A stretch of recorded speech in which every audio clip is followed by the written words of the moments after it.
From the heartland of America, focused on God, family, and country, the mouthpiece of the Midwest. This is Dale Carter's America. Back in the podcast studio in Raytown, Missouri, I'm Dale Carter. He is Kurt Wheeler. I'm wearing a St. Jude shirt today because when this thing drops on Saturday, did I tell you about this or have you seen this? I'm doing some event in Blue Springs for St. Jude at 1 o'clock on Saturday. It's 9:30 to 1:30 and my slot's 1 to 1:30, and people are paying like $5 for a bucket of water to be dumped on me over the course of 30 minutes. And you can see the link on my Facebook page.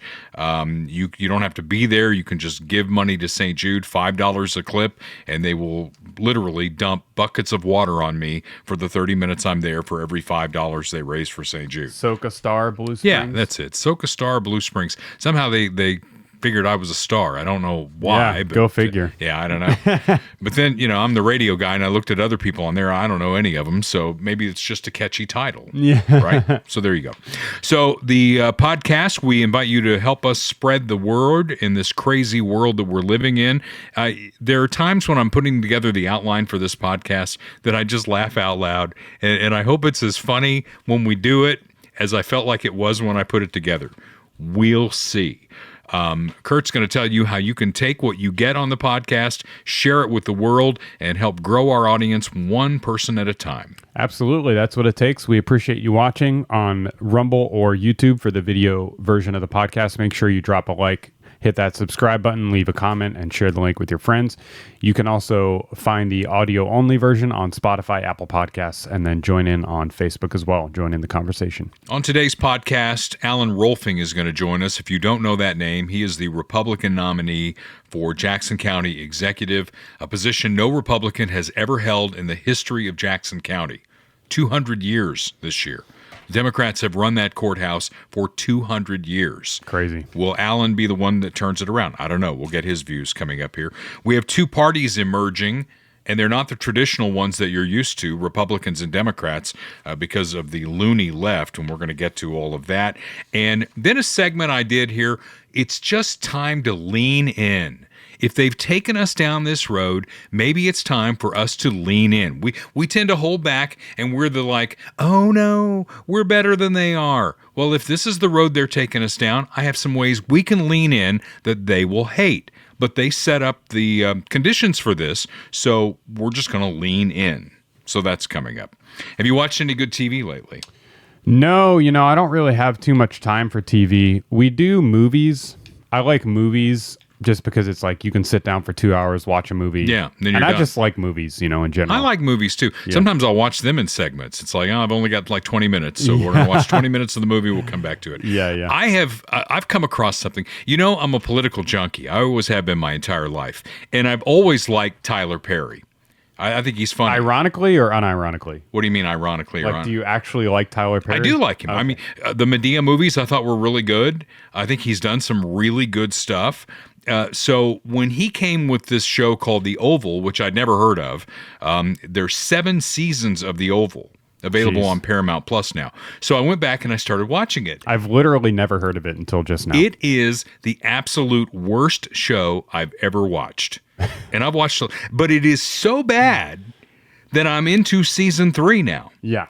I just have to know how this ends. Yeah. Because it is just absolutely terrible. Well, that's why I asked if you ironically like Tyler Perry or if you actually like Tyler Perry. Because my son, I've seen like most of the Tyler Perry movies. And you don't like him at all. Oh, they're fantastic. Yeah.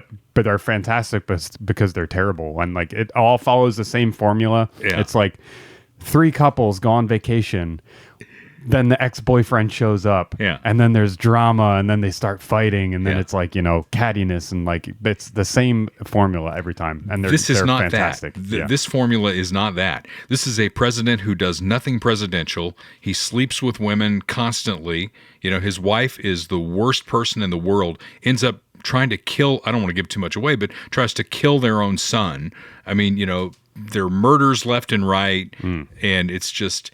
it's like the worst soap opera that you've ever, but it's done around the White House. Right. And he's built like an 80% scale model of the White House. Oh, wow. On his lot in Atlanta or Yeah. outside Atlanta. And like the exterior shots, you go outside and there's a forest outside the White House that is not there. Yeah. And if you look over here, there's a mountain that's not Right. there. there's they set part of it in a pharmacy. And I was watching one episode where they were talking around a sign in the pharmacy, and it says name of the pharmacy, serving Atlanta for the last 30 years. I'm like, it's set in DC. It's just it's so bad. But it's Attention to detail, people. it's better than real TV news. I will say that. And I say all that to get to this from CBS Face the Nation on Sunday. Margaret Brennan. Do you know who Margaret Brennan is? The name sounds familiar. Yeah, she's the host of Face the Nation. She went after the head of the CDC over Fauci. And what I want you to watch this is how there's absolutely no reporter neutrality here. I thought of Tim Russert as I was watching this clip, because Tim Russert's got to be rolling in his grave thinking this is what's replaced him on Sunday morning television, as she just absolutely loses it. It starts with an update on the shooting at CDC headquarters in Atlanta and an officer who was killed being honored, and it quickly went off the rails. You were down in Atlanta this past week. This is 1 year since that horrific shooting at CDC headquarters. Officer David Rose was honored this past week. He was killed last year protecting CDC employees from a gunman. And we should note he was a combat veteran, a United States Marine who had just graduated 5 months prior from the police academy. 3 kids left behind. The shooter was motivated by misinformation about the COVID vaccine.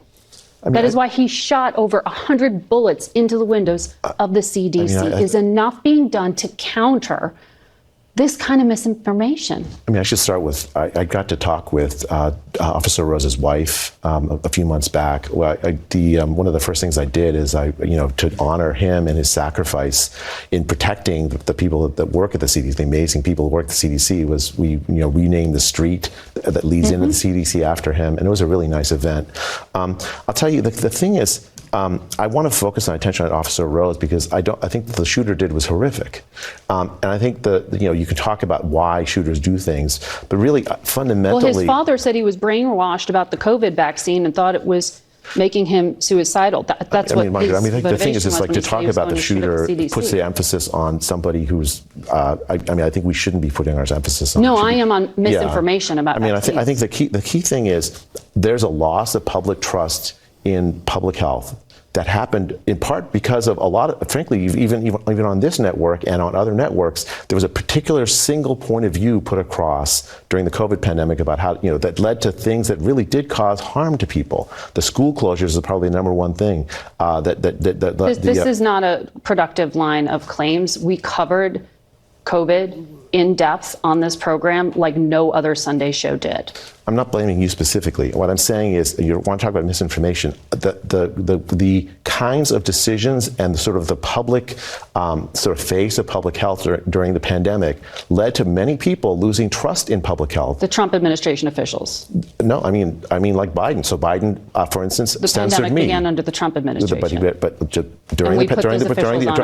so we're clear, the Biden administration censored me. Right? They sent out direct attacks on people who disagreed on the COVID, on sort of whether the COVID vaccine stopped it. RFK Jr. called the COVID vaccine the deadliest vaccine ever made. That is misinformation, and we're not being clear about that. And I think that is dangerous. People lost Wouldn't their you jobs, agree? Margaret, because the Biden administration censored people and said, look, you can't even talk about COVID vaccine harms.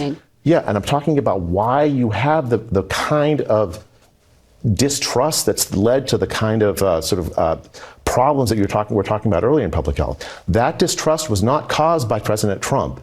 It wasn't caused by Bobby.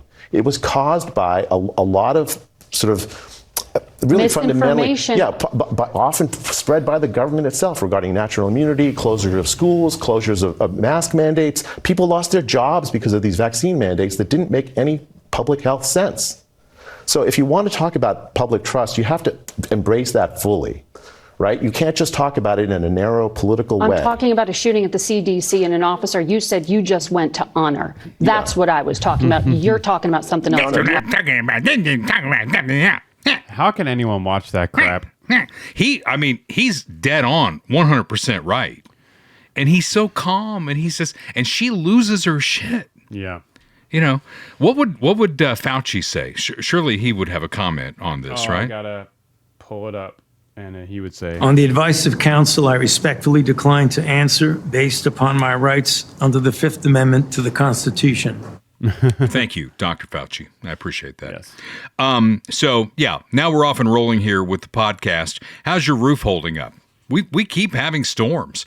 And it's funny because Austin Watterson, he sends me pictures all the time of the shoddy work done in this community. And he has to go in and he has to fix the shoddy work that somebody else did. If you need somebody to look at your roof, don't go to the shoddy guy. Go to the guy we trust, who's going to get it right the first time. And if there are any issues, he's going to come back. Just a superhuman being. Did the roof on my house. I've known him for a long time. Did it in 2 stages, in fact. He will work with you to get you the right roof on your house. And the material that they're working with now at roofbyroyal.com is Tamco.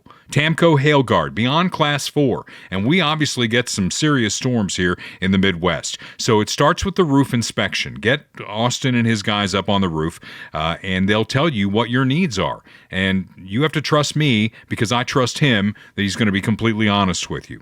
816-540-7057. And again, on the web at roofedbyroyal.com. Tell him you heard about Tamco Hail Guard and you want to know more about what Beyond Class 4 means for your roof. You take care of these assets that you accumulate. And one of those things, it's not really an asset. Anything on wheels is not an asset. It's an expense.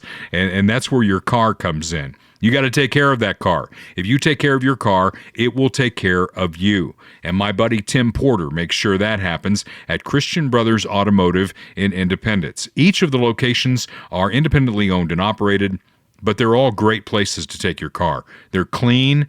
These people are going to hold your hand through the entire process. There'll be someone that you trust with the keys to your car. And any repair that Tim and his guys at Christian Brothers Automotive, like my son Matt, who works at Christian Brothers Automotive, 3 years, 36,000-mile warranty on any repair they make, whichever of those two numbers benefits you the most. And they work on everything, every model you can think of, every type, gas, hybrid, electric vehicles. They're certified for it all. It starts with your first oil change, 816-795-6811. And when you see how well they take care of you on that, you'll trust them with the rest. The Independence location is on 40 Highway, just to the east of the 470 or 291 road, whatever. It's called it's the same road. It's 470 291. It's just east of there. They're in the middle of the lanes there, the east-west lanes. You cannot miss them. So our next guest is, and we have guests on all the time. In fact, I reached out to Stacey Lake's people. I said, we might want to have her on. She's the Democrat nominee for Jackson County Executive. We had Tarwater on. We've had Phil Lavoda on. So we're also going to get some of our people on here. And I consider him one of our guys. He is Alan Rohlfing. Alan, thanks for joining us. Your first appearance on Dale Carter's America, and after you win the Jackson County executive position, hopefully many more times to come. Thank you for having me. Yeah. Alan is the Republican nominee for Jackson County executive. I don't know a lot about you. I mean, we've met several times. So, and I know you've got a military background. Give us your background here. You bet. You bet. Well, I tell you what, I am not a Jackson County man born and bred. I grew up on a farm in central Missouri, and I would like to think I was raised with great values with my parents and my family, and subsequently, after a youth filled with working on the farm, Boy Scouts, those kind of things, high school sports, I went to the University of Missouri in Columbia. So I'm a Mizzou guy. In the middle of my schooling at Mizzou, I ended up joining the National Guard. The Missouri Army National Guard had a unit there in Columbia. I was journalism at the time, and they assigned me to go interview the National Guard recruiter. And I tell you what, I came out with a story and a signed contract. I'd raised my hand, and that kind of, while that probably, in hindsight, that probably would have come sooner or later. It just happened to come while I was a student at Mizzou, but that really changed my trajectory. Looking back and kind of, gave me some new motivation, some different motivation, and really a sense of purpose. I turned 21 in the middle of basic training, Army basic training, and got back to school and finished in short order. I ended up, after a couple of years as an enlisted man in the National Guard, while I was finishing my schooling, I commissioned as a second lieutenant. So I commissioned as a military officer, and then upon graduation, I went to active duty. And so it's where my real public service background starts. As far as I'm concerned, military service is public service. Once I got to my active duty station, of course, then world events changed the course of all the best laid plans, and was deployed at Operation Desert Shield and Desert Storm. Served a few more years. Actually, then I transitioned back to the Missouri National Guard, and I came back to be a citizen soldier and do that part time while I had my own other careers. And then 9/11, and then a few more deployments and call-ups and whatnot, and stayed on active duty for a while. So my career, which that is really what a lot of people say defines me, is my military service. And while it's I appreciate everyone's service, regardless of how long. I ended up serving for about a little over 31 years. And it was a mixture of both the reserve and the active components. And so I was on active duty for quite a while, several deployments. I was in the National Guard for a while. And, that's as far as a state resource, the National Guard, especially among the reserve components, is such an asset for both the United States military, but also for the state of Missouri.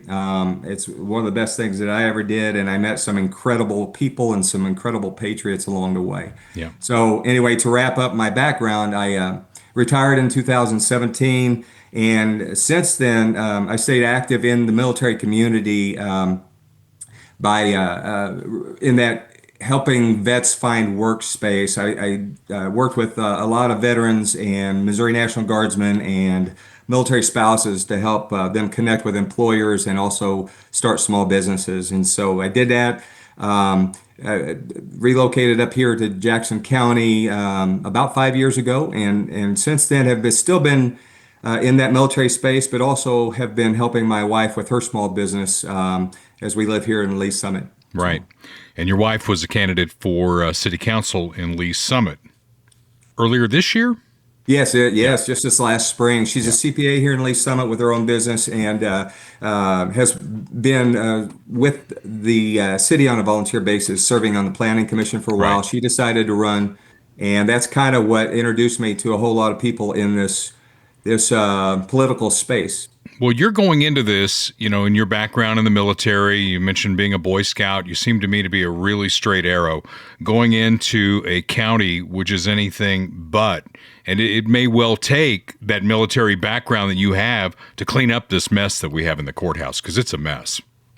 It is, and the when I look at that, it's the part that's disheartening is that just everything along the way, to include the most recent allegations. It's just something that breeds distrust among the citizenry, I guess, among its government officials, and so that's really why I'm running.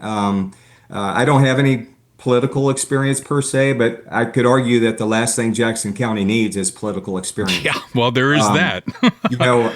When I say, I like to say that I'm standing up for Jackson County, but that's really to help restore public trust and confidence in Jackson County government. Yeah.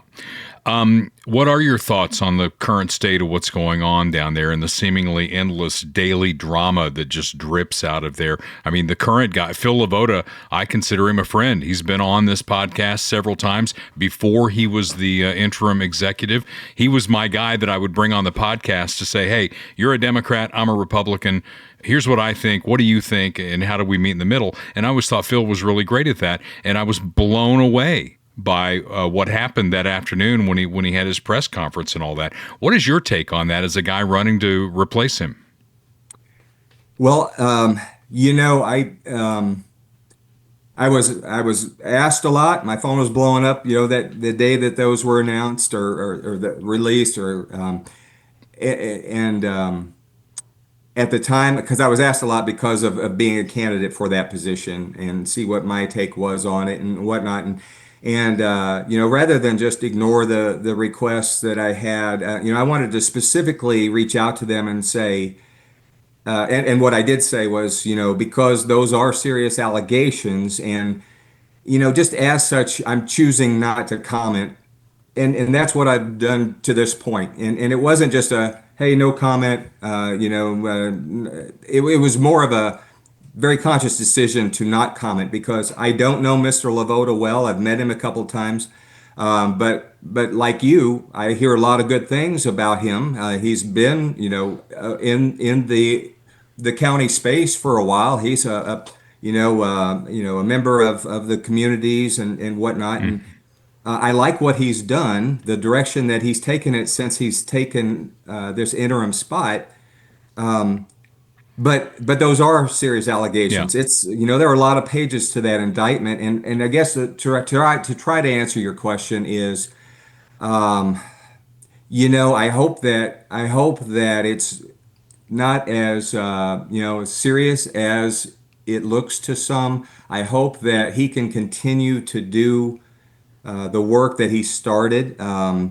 And I know he's mentioned or he's announced that he's staying the course at least for the next few months and until the election and whatnot. I wish I had a solid answer. Yeah, I know it's a tough one. I mean, he texted me the day after, and it was about something relative to the Combat Commission, which I serve on the Jackson County Combat Commission. He didn't even bring it up. And so in my answer, I didn't bring it up. In his mind, everything is business as usual. So let's jump off from that point. Let's say you win this election. Phil has this plan of tax credits to make our residents whole, coming out of the whole tax assessment fiasco that Frank White oversaw.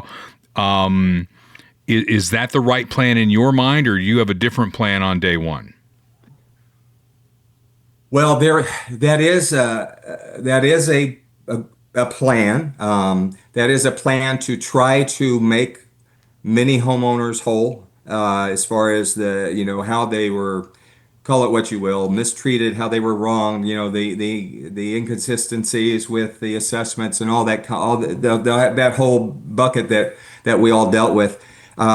So I would say it's not a bad plan. There are some things among, in that space and even some of the other things that he's working on that personally, even though I like what he's doing, I would probably do things a little more aggressively towards the betterment of the residents of Jackson County. So a little faster, maybe accelerate some things, and that's kind of some people like, well, if you don't think that's a good solution, well, maybe it's because it's 3 years of credits versus there's another proposal, or there've been another couple of proposals out there by other executive candidates about maybe a different approach, maybe borrowing money or bonds or whatnot, and so I guess, again, I don't know that his is the best answer, and I'm still reviewing those. I'm getting feedback and seeing what's possible because, as whether people know it or not, the county executive, while maybe we've got enough power, maybe not enough power, maybe too much power, we can only do so much, and there are things that statutorily, we're not going to be able to do, even though we have the best interest in mind. So I like what he had done. And it's there in place to execute, but I'm still looking at it to see if there's something else that can be done towards the, trying to make everyone whole that was impacted by these. I'm thinking you and I are close to the same age. I mean, you never ask a woman her age, but 30? Are you 34? How old are you? I just turned 61.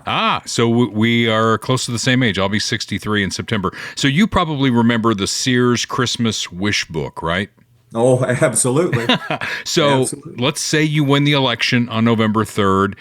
Maybe some bullet points of your Christmas wish book things that you want to get done quickly as the new executive. Oh, wow.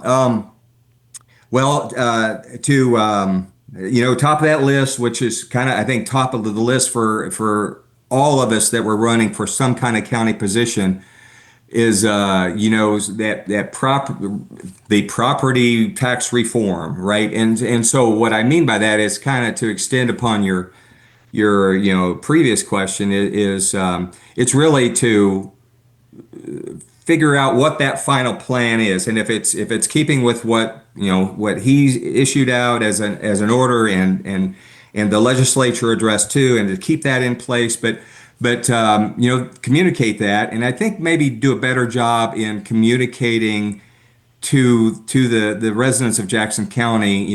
Here's what we've done, here's the plan, and and communicate and address and work with everybody that doesn't fit in that package, who still feels like they were wronged.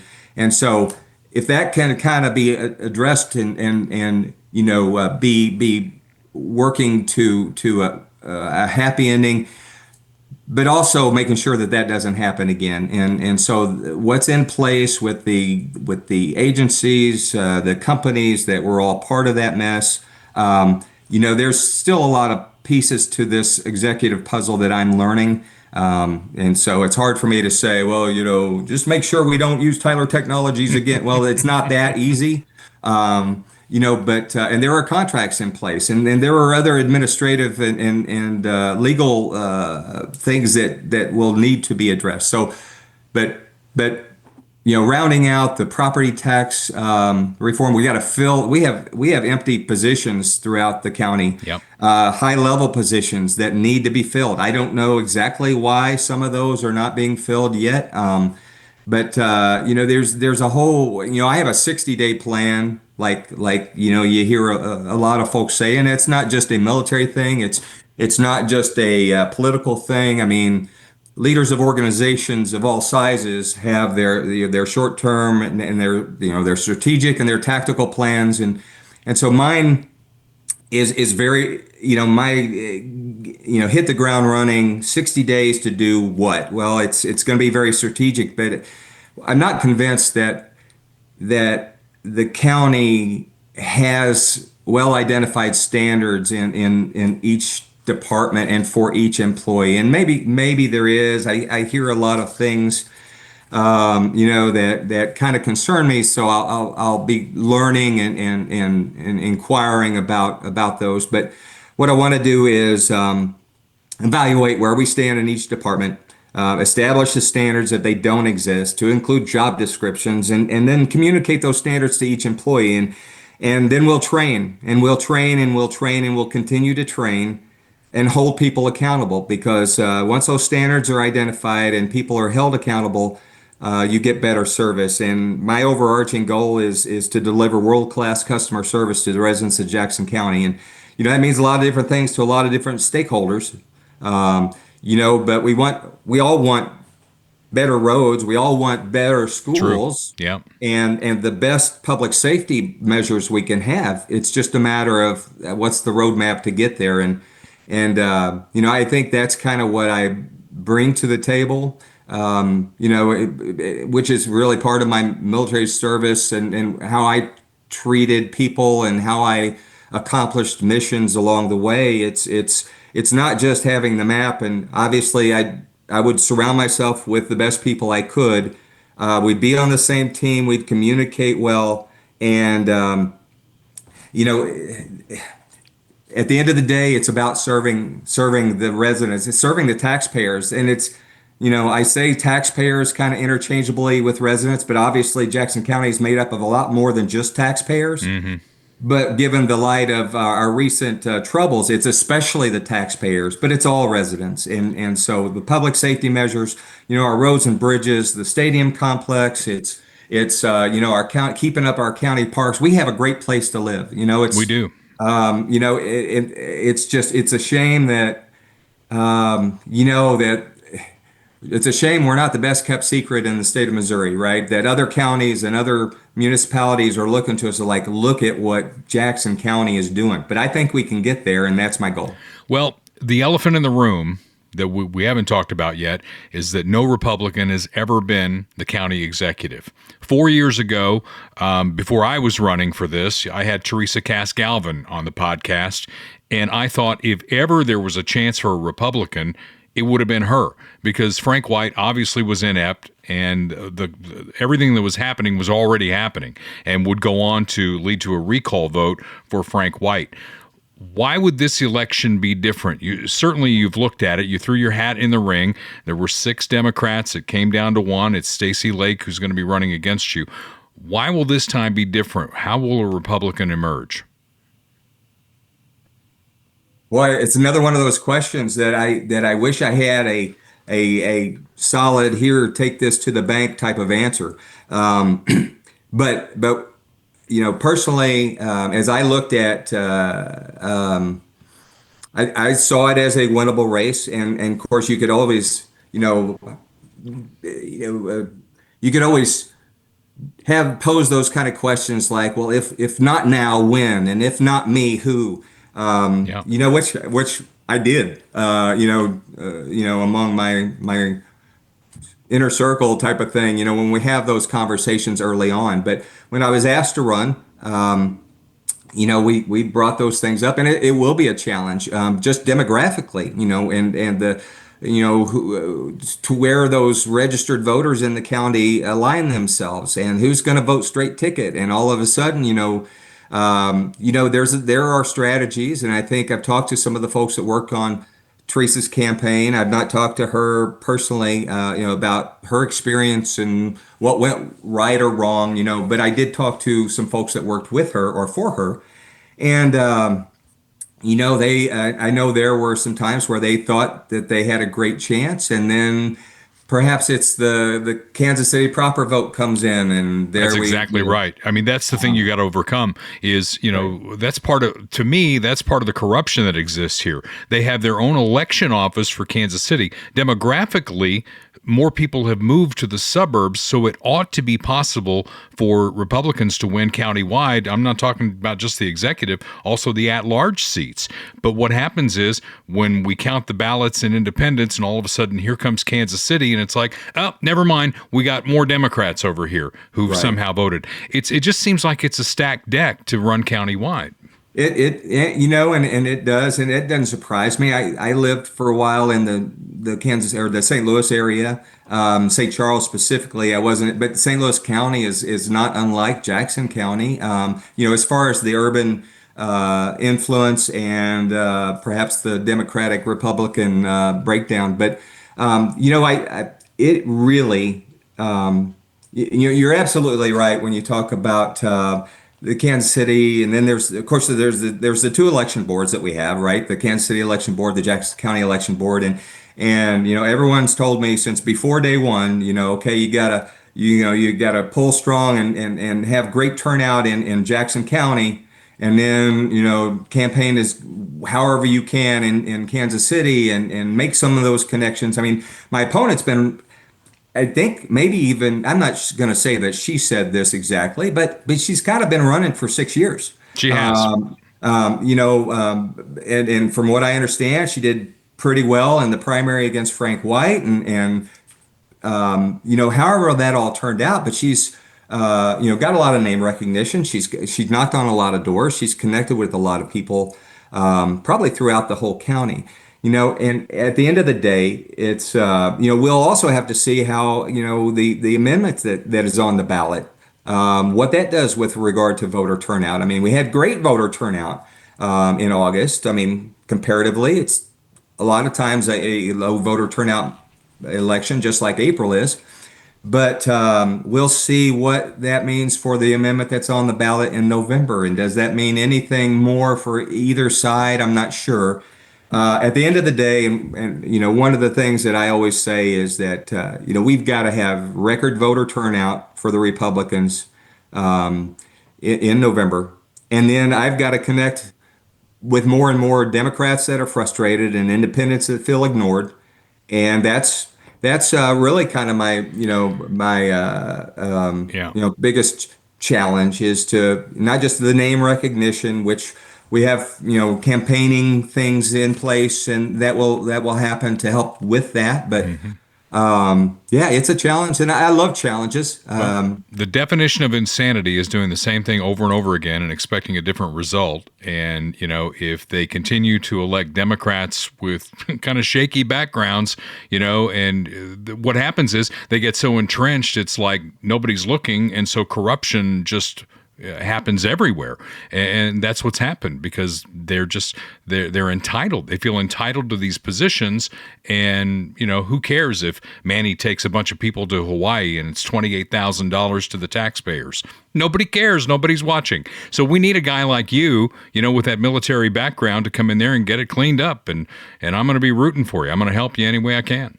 Well, thank you, and I would like to. I'd like to think that that is what I bring to the table, and it's not just hey, there's been one party rule for decades, and that's way too long. It's not. The county elections could easily be nonpartisan, just like the municipal elections are. Maybe they should be. And yeah, perhaps, and I, it would be a whole different. You'd probably have a whole different field of people over the history of the office, but it wouldn't be tied to the Republicans or the Democrats as a one-party rule system, right? Based upon the population. So, but it's not a nonpartisan race. So I will I'm going to do my best. And when I get to the office, Harry Truman, he popularized the phrase, the buck stops here. He didn't invent it, but he popularized it, and he had that sign on his desk, and I think that sits in his museum. And that's kind of it's not to just say, hey, the buck stops with me. But it really, perhaps the shenanigans stop with me. It's being at the desk and bringing the character, the integrity, the loyalty, the duty, those kind of what I see as the value system that I subscribe to the office. Not just, hey, I've been a political person all my life, and I have a lot of people that know me. So, well, I hope you're there, and I hope I'm there, and I hope we're working together to try and make this county better. And good luck to you in your endeavors as well, my friend. Alan Rohlfing, the Republican nominee for Jackson County Executive. Thank you so much for spending the time, and we'll catch up with you down the road. Thanks, sir. So we wish him the best, and, I got to meet him in Lee's Summit, which is where he lives. I live in Blue Springs. What do Lee's Summit and Blue Springs have in common? Jim Dingman, Funhouse Pizza. That's where his two locations are. We've done the podcast at both of those locations, and this fall we'll get out there again. I don't know, maybe it's Blue Springs' turn as we get closer to the election.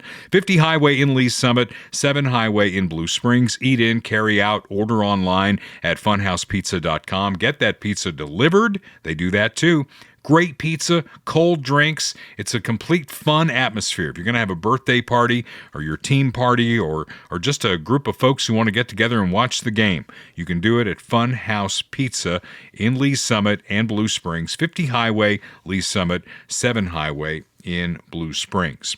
When you're looking to move, here's another Lee's Summit guy, Michael Schroer. He's with RE/MAX Elite in Lee's Summit, and he's moving properties. He's moving people from apartments. I mean, I read a report that we're getting older and older in terms of when we buy that first-time home. And I know that Congress in a bipartisan way, put together a bill that's supposed to make it easier, remove some of the red tape, and let younger people find that dream of home ownership.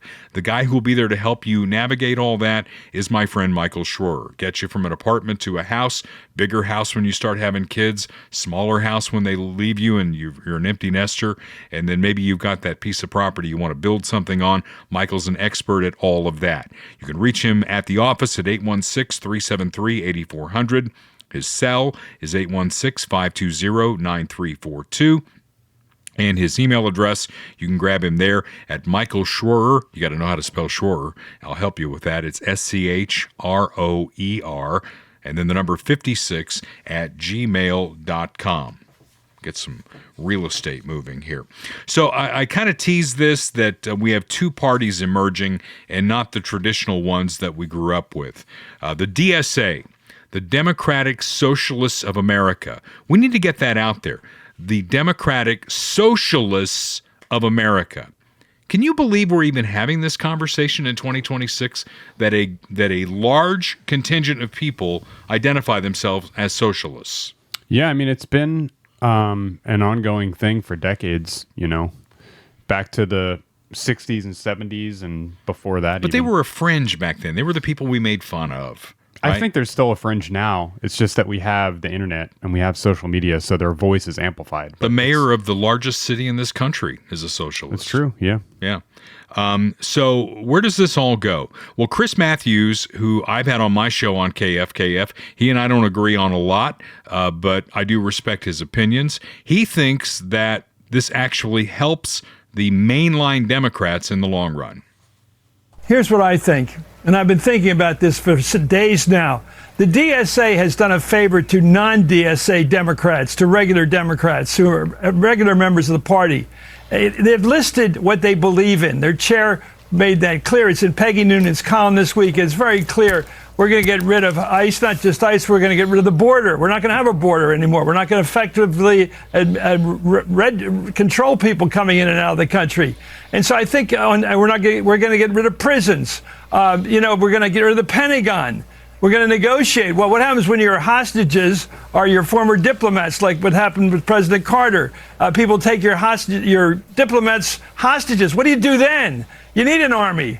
You don't like to have an army, but you do need to have one. All these positions can be denied by any regular Democrat. All you have to do is go out there and say, thank you, DSA, for telling us what you believe in. I don't believe in that stuff. And discriminate, because you can't follow AOC. I like AOC generally, but she came out and said, we're just a big tent party. Well, the problem with the big tent defense is every Democrat has to defend all this crap coming from the left. They've got to say, I believe in all this crazy stuff, and that makes me a Democrat. You've got to say, no, I'm not a member of the DSA, and here's why, and make it very clear. So it's going to require politicians to be good politicians and say, here's where I stand. Right. This is what I'm a regular Democrat. I'm for labor unions. I'm for opportunity for everybody. I'm for civil rights. I'm for all the things I believe in as a Democrat, but I'm not with this crowd.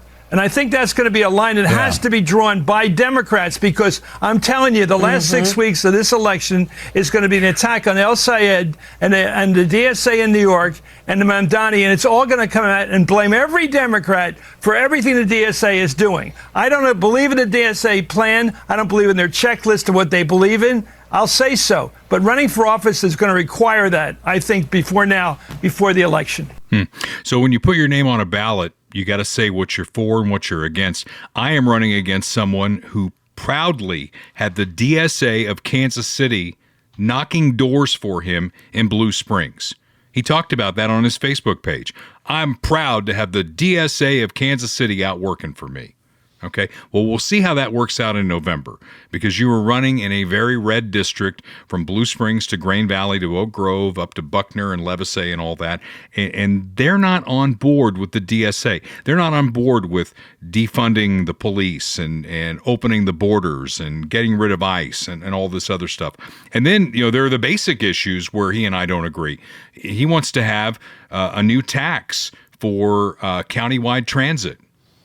Do you want that in Jackson County? No. I can't find anybody that I'm talking to that says, wow, that's a really great idea. Yeah. And I want to pay more taxes. Yeah, campaigning on more taxes is usually not a smart Well, he's move. not saying that part. Right. But what you need to ask him is, how are you going to pay for it? Because the county's essentially broke. Right. So the only way you get it, and Manny wanted to put a trans tax on the ballot this November. And I think Phil Lavoda talked him out of it because we have the combat tax on there that needs to be renewed. So that needs to happen. All I'm telling people is I want to go in there and solve some problems. I want to get us back to our core competencies and the things that the county ought to do, and stop reaching for things we shouldn't do and asking you to pay for them. So that's what he's doing. Republicans have to be the party that stands up for the Constitution. All right? Words matter.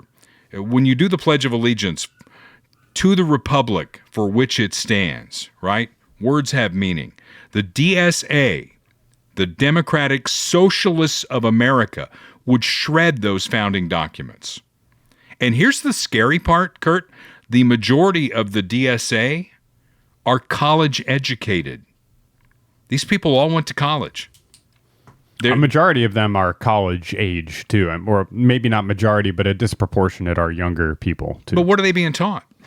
I mean, they're going to public school. They're going to public university. Yeah. This is what they're teaching at those places. The wackadoodle Justice Horn, who I followed on Facebook just for comedic purposes or whatever, he was the first guy that called me a racist because of a meme we put up on the podcast Facebook page. I stopped following him when he went down in flames in the election, and somebody else sent this to me. Now he says he's going to go back to UMKC, and he wants to be a student, but he's racked up some debt from the campaign, and so he's put out essentially a GoFundMe page. Please give me money so I can go back to this university that taught me all this crap that I tried to get you people to vote for. Right. So that's kind of triangulating on him. So Chris Matthews calls it a gut check moment for regular Democrats. It's more than that, because DSA candidates are winning. We just pointed out Mamdani is the mayor of New York. They almost elected this woman to run as the Democrat nominee for governor of Wisconsin. In fact, she was the favorite going into election night. What do you have against Halloween?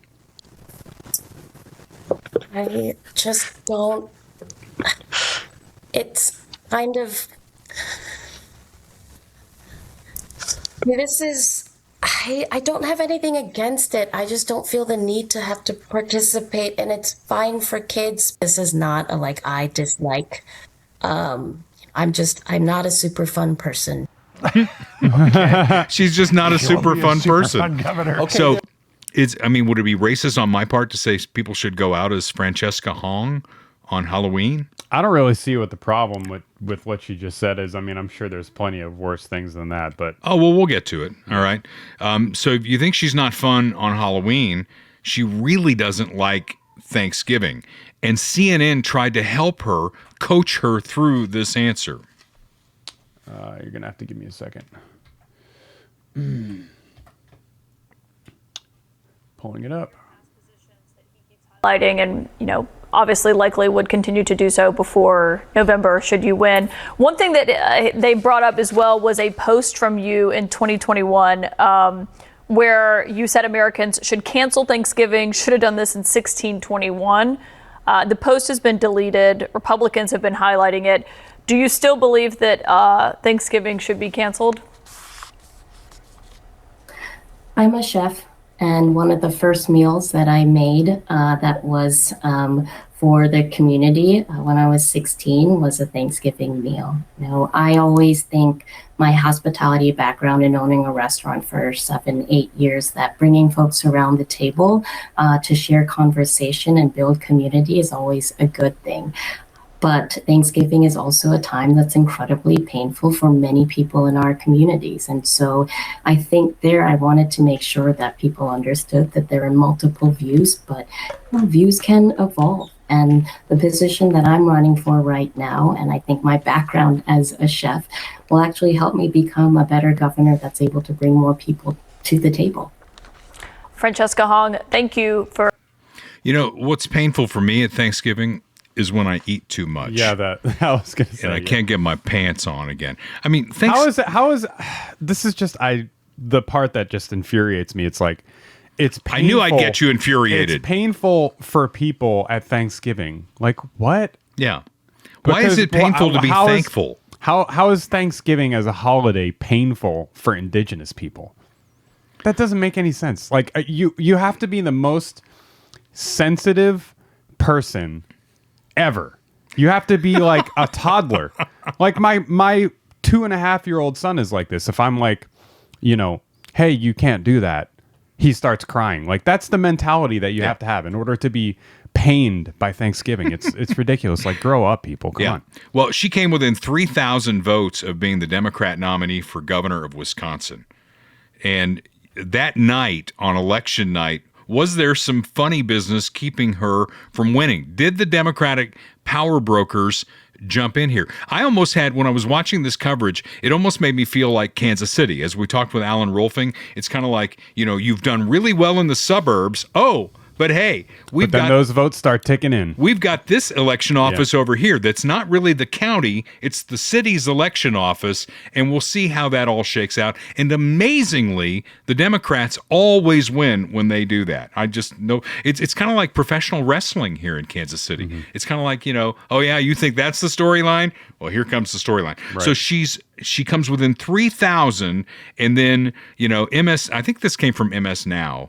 It was NBC. They were just stunned. Yeah. I here's the thing.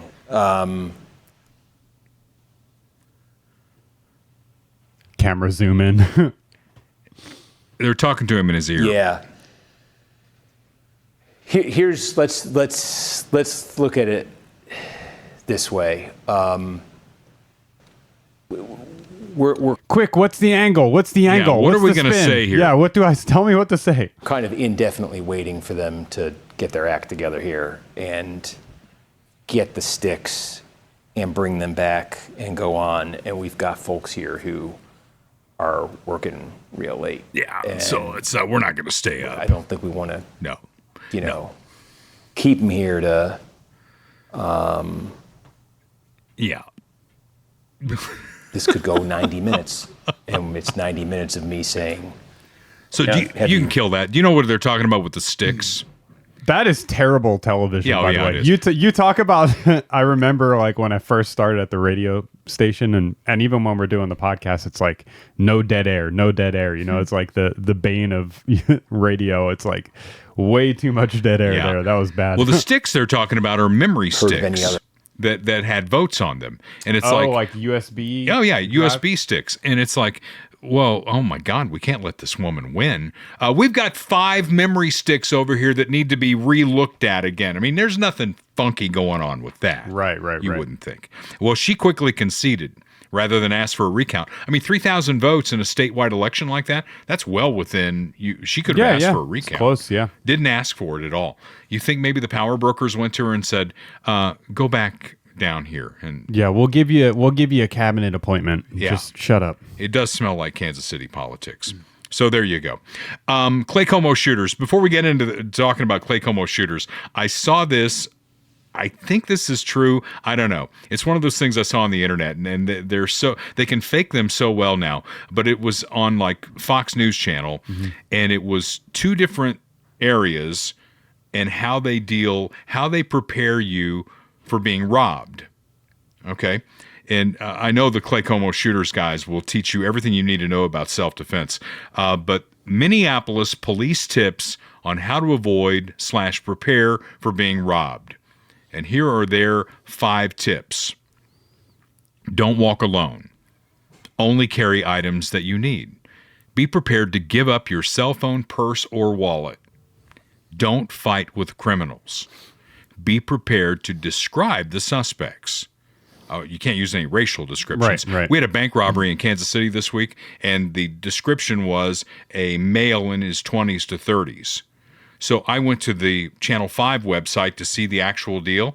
It's a black guy with tattoos up his arms and his hands. So why can't you say a black male between 20 and 30 with tattoos on his arms and hands? Right. Which is what I did. Okay, so this is the state of Idaho. Idaho police tips on how to avoid / prepare for being robbed. carry a firearm. Number one. Use the firearm. Call 911. Tell officers you were afraid for your life, and will answer any other questions with a lawyer present. That is the difference between Iowa and Minneapolis. Clay Como shooters, they'll tell you everything that you need to know about how to protect yourself and to protect the ones that you love. They are on 69 Highway in Clay Como between I-35 and I-435. You can reach them at 816-452-4867. I'll say that again because I butchered it. 816-452-4867. Find the right gun to protect your family and get trained on it. These guys are law enforcement. They're former law enforcement. They train police. They can train you. They also buy and sell guns, all the major brands with the ammo to go with them. They've got a great indoor training range, shooting range. They can get you trained up on it and teach you the things about your own house and how you defend your family. Because when you call 911, it's going to be a minute before they get there. And in those critical moments, you can do things to protect yourself and your family, and it starts with my friends at Clay Como Shooters. Another one of my friends, because these are all my friends who I've dealt with over the years, Kirk Doris. He's the guy to have on speed dial as you're approaching 65. We just had Alan Rohlfing on. He's 61. So it's going to be 4 years for him. I'm about to turn 63, so it's going to be a couple of years, two plus years for me. But Medicare is coming for all of us, and it is changing. And I'm telling you what, if the Democrats take over the House and the Senate, it's going to change again. And we have a $40 trillion debt hanging over us. And yet people who have paid in all their life, they want what they should get from Medicare. And Kirk Doris is here to make sure that you get everything that you should get. Which plan, which part, which supplemental do you need? He knows the answers to that depending on your personal situation. That's why you need to have the meeting with him. You won't even pay him. The insurance companies pay him. 816-701-6661. South Nolan Road in Independence is where the office is. If you can't go to him, he'll come to you. And you can find him on the web at MedicareSimplifiedKC.com. Okay, time to have some fun here. This is the Lean In segment. There have been things that have happened. There are things that Democrats, especially socialists, are promising to happen. So I think rather than sit back and be the Karens of the world, complaining about it, asking to see the manager, maybe we should lean in and give them a little bit of their own medicine and see how they like it. Let's start with the concept of two genders. We believe that, right? Mm-hmm. You're born one way or the other. Gender is not a social construct, as President Obama said. But let's say for a second that it is. If you think you're a woman, but you have a penis, you too can play in the WNBA. Clay Travis is stirring the pot on that. Do a good job here. I have challenged the WNBA, which says, some of their coaches have been saying, that men who identify as women should be eligible to play in the league. Okay, now there's a French superstar, 21 points she's averaging, and by she I mean he, 20 rebounds a game. Okay, I want to do two things. One, I want to have a boys high school team versus the WNBA Las Vegas Aces. I'll put $10 million on the line. The boys are going to win. We're going to put it on pay-per-view. We're going to make a lot of money for charity. Secondly, Jesse, I am putting in an application to get a WNBA franchise for my home, Nashville. It's going to be the most inclusive team that has ever existed. Only trans, only men who identify as women on the team. Our motto, one love, two balls. The Nashville Balls. We are going to be the greatest women's basketball team starring men of all time. The best women, Jesse, are men. Yeah.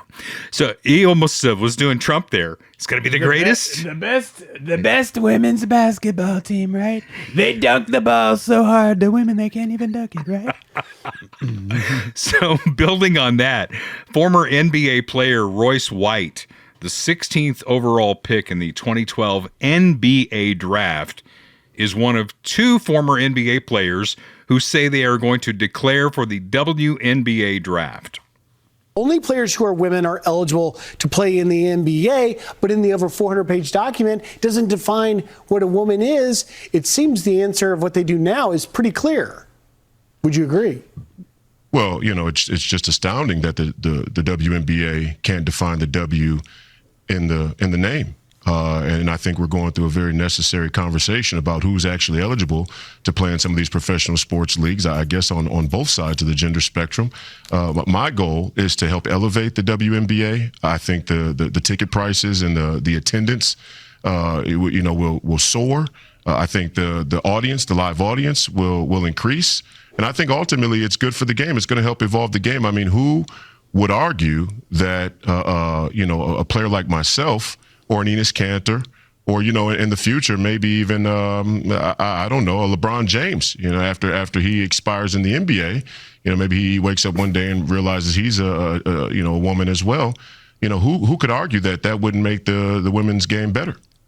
So listen, I don't know what I don't know what you're thinking here, but but who are the Democrats to tell him that he's not a woman? I think the last I saw on this, I didn't look into it very deeply, but I think the WNBA was reviewing their policy. I'll bet after those two announcements. Yeah. So Amendment 4 went down in Missouri. As my opponent put up a meme, and I don't want to help him promote anymore by putting it up, but let me just describe it to you. It was basically ragging on me for supporting Amendment 4 when 83 or whatever it was percent were against it. Mm-hmm. And he's got a black and white picture of me in the meme with a red X through it. Mm-hmm. What would have happened if I put out a meme and I put his picture in black and white and put a red X through it? Mm-hmm. How would I be treated? We've had that in the past with the crosshairs. They put crosshairs on political messaging and stuff like that. Everyone loses their minds. I mean, I looked at it and I went, whatever. But if I did that, oh my God, it would be the end of the world as we know it. So we know Amendment 4 goes down and the aftermath, where it overstepped, how it might have been made better. Maybe they shouldn't have had majorities in all of the congressional districts. We want to make it harder to get amendments on the Constitution, but maybe it should have been like 60% or 65, something like that. Kind of mirror what they do for the United States Constitution with a number of states. Right. Not all 50 states have to ratify something to get an amendment on the Constitution. Correct. Yep. Maybe it should have been done like that. Well, now that citizen initiative has been upheld in the most liberal sense of it, again, let's lean into this. What are some, and you may have some that I haven't thought of, 80-20, 90-10 issues that we could enshrine in the Missouri Constitution? I'll start off here.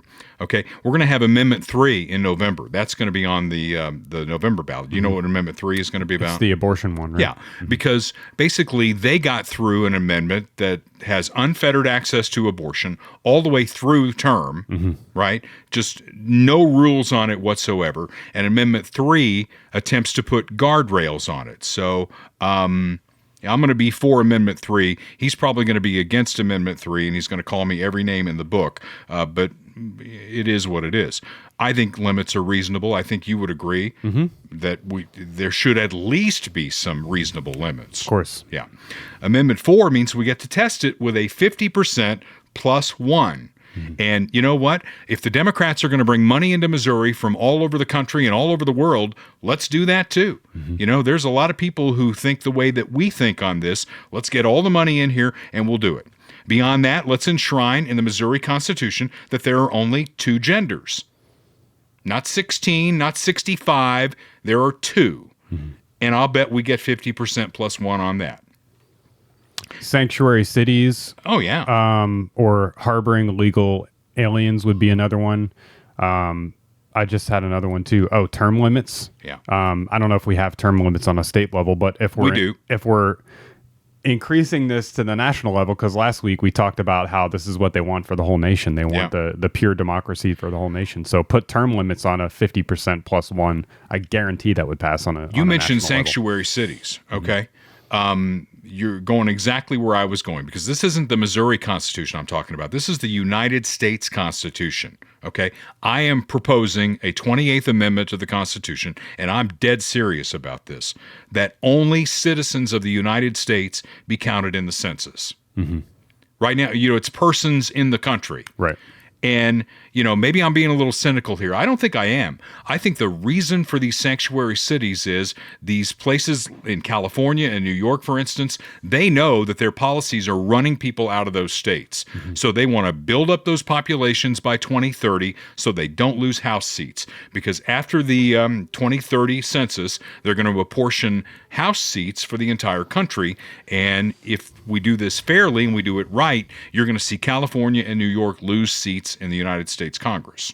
That's right. So let's pass this amendment between now and 2030, and I guarantee you will see sanctuary city policy fall quicker than I could drop a 500-pound rock.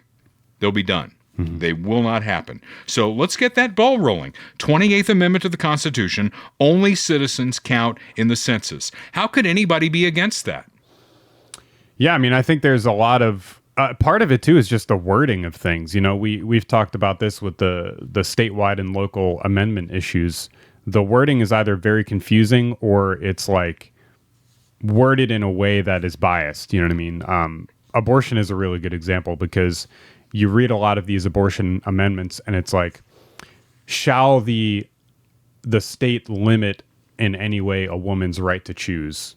Or women's health care. Women's health care. Yeah, they put it under women's health care. Yeah, so like there's a lot of this kind of language where if you just said, should we kill babies in the third trimester, yes or no? Yeah. Or you could even say fetuses. You don't have to call it babies. You could say, should we allow the termination of fetuses in the third trimester, yes or no? It would be an overwhelming no vote from most people. But it's just how it's worded. They manipulate the wording, and then that's how they kind of slide these things through. So, well, and again, under the category of leaning in, we played the clip last week from Kamala Harris, who says, we have 13 judicial districts. Why don't we have 13 Supreme Court justices? Instead of saying, well, Ruth Bader Ginsburg said 9 is the right number. I agree with that. I think you agree with that. If we're going to lean in, and Donald Trump is still the president, and we still have majorities in the Senate and the House, why doesn't he send up 4 names today? He's got his list. Remember when he ran for president, he had this long list of people, and he's taken, what is he? Is 3, right? 3, yeah. Yeah. So he's got a long list. Send up 4. Mm-hmm. They'll lose their shit. But you could play the Kamala clip, who ran for president and wants to run again. She thinks it's a good idea. Right. Lean in. I mean, the ends justify the means. It's for them, it's we win, you lose. So it's not about the procedure, it's about the outcome. I mean, that's obvious. So I'm just saying they got all these great ideas. Let's lean into them. Yeah. Right. I mean, it's a great way to call out the procedure, though, is that, and the double standard. Well, okay, you want to propose this, we're going to propose it too, and we'll do it for us. And then can you imagine, though, lose their minds if he just called a press conference today and he said, you know what, I was watching Kamala Harris and I think she's onto something. So I am today sending up 4 new names to add 4 justices to the Supreme Court. They would lose their minds. Yeah. I just want to see it just for they'd that. They'd have to come up, at the very least, they'd have to come up with a new talking point and then send it down, filter through the media and all that, because they'd have to come up with a reason why it's not okay when he does it, but it's okay when they do it. Through Margaret Brennan, of course. Yeah. I mean, she almost went like all Karen on the guy. It's crazy. She definitely did. Yeah. All right. Let's talk cars. Let's talk trucks. Let's talk SUVs. Let's talk American made. We're talking Max Motors. Mark Muller, my dear friend, owner and operator of Max Motors, and he's got his dealerships out in the not the suburbs, the suburban suburbs. I mean, he's way out there. But the good news is, because they don't have the overhead that the city guys have, he'll beat the big city dealerships every single time. And he'll even beat them on this. Ask them if they'll bring the car to you. Call up one of these big dealers and say, you know what, I don't really want to come to your place. I've picked one out on the web. Bring it to my house and we'll deal with it here. Mm-hmm. They're not going to do that.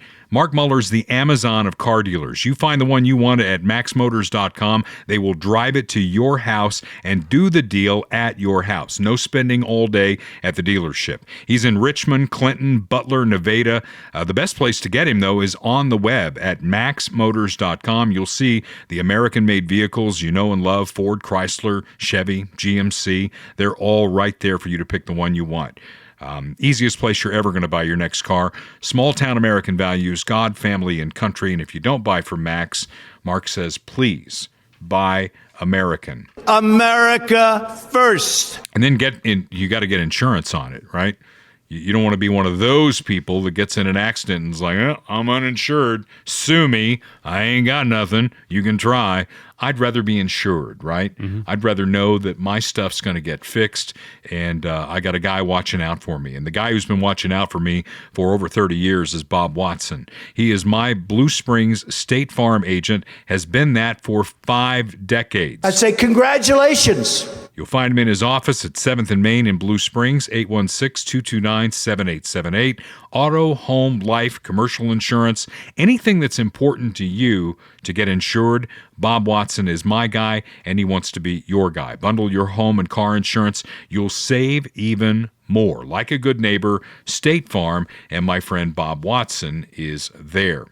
Okay, we were mentioning Kamala, and I'm starting to warm to her. I mean, I think more clips. Maybe it's because I'm watching The Oval. Tyler Perry's The Oval. Maybe the bar for me is so low. The level of drama and pettiness is similar. Well, I came across this clip where she was describing the SAVE Act, which we want. We want the SAVE Act because we want we want to make sure that people are registered to vote, and that they've got to show an ID to vote. We get it right in Missouri and Kansas, so this isn't on us. This is on places like California where it's a crime to even ask for ID. But Kamala's on to something here. So they're trying to mess with your ability to vote, just to break it all down. You've got the Supreme Court. They just sealed the deal with this case that just came up recently, the Calais decision, which basically took the power out of the Voting Rights Act, which was designed to protect your right to vote. So you got the Supreme Court doing its thing. Then this president is... This is the level of the discourse, the political discourse in our country. Yes. So you've got the Supreme Court doing its thing over here. And then you got this guy, this president guy. And so he's bad. And trying to push this SAVE Act, which basically would require that for people to register to vote, you're going to have proof of who you are. Oh my. Through a passport, which a lot of Americans don't have, or a birth certificate. Same point. Obstacles to make it difficult for you to register to vote. Yeah, that's it. We're trying to make it difficult for you to register to vote because we don't want, you people voting. I mean, that's what she's saying, right? Yeah. I want to know who's having trouble registering to vote. In Missouri, because Missouri, you have to show ID when you go to vote. Yeah, exactly. Yeah. It's crazy. So what I'm thinking is maybe we should just have another meeting about it. John Kennedy, our favorite senator, or at least my favorite senator, let's see if he's up for having another meeting. As long as it would take. I've been to a squillion meetings to talk about this stuff that could have been an email. I'd rather have a back alley colonoscopy than go to another meeting. It is time to vote. We're not going to reach agreement. It's time to vote. That's why God made votes. That's where I am anyway. I sent that clip to my friend, Dr. Mark Taramina, who was a longtime sponsor of this podcast. I said, this made me think of you. I don't know if you do back alley colonoscopies, but there you go. Dr. Mark. Only above the board from Dr. Mark Taramina. That is your free plug this week. Only front alley colonoscopies. On the podcast. Hey, until next week, you never know what's going to happen, but we'll be here to make fun of it and tell you what we think. Drop us a line on the Facebook page. Let us know what you think. Let's just keep that conversation going. Until next time, this is Dale Carter's America. The views expressed on Dale Carter's America are Dale's and Kurt Wheeler's. They do not necessarily reflect the views of KFKF or Steel City Media. Comments can be sent to dalecartersamerica@gmail.com. Check back for weekly episodes. Subscribe, spread the word, and give us a 5-star review. Thanks for being a part of Dale Carter's America.